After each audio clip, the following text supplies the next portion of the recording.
নমস্কাৰ, মই ৰাবিয়া বেগম।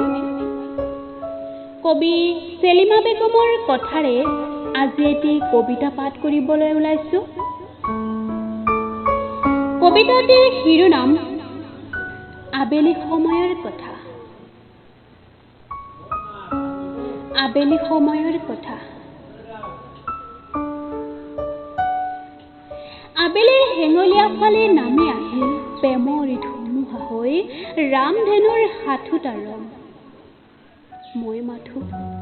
মই মাথো অবাক হৈ চাই থাকিম দূৰণিৰ পৰা আহি ৰলাগি চাম লৈ।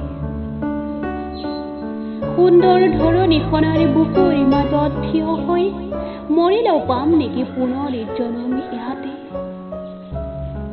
জীৱনত পোহৰাই মমৰ শিখাটো স্মৃতিত হৈ পৰা গধূলিলৈ সিঁচি গ'ল। স্মৃতিৰ পাতে পাতে তোমাক বিচাৰি আজি মনে কৰে মোৰ হাহাকাৰ তোমাক পাবলৈ। আবেলিৰ আকাশৰ তলত কথা পাতো চিৰদিন থাকিবা তুমি হৃদয়ৰ আকাৰত। কৃষ্ণচূড়াৰ পাহিত ৰৈ আবেলিৰ সময়খিনি মনত পৰিব তোমাক এৰি অহা দিনবোৰ।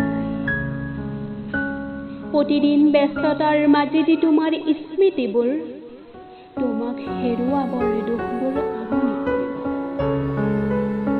বন্ধুৱে সুধিব তুমি তাইক ইমান ভাল পাইছিলা?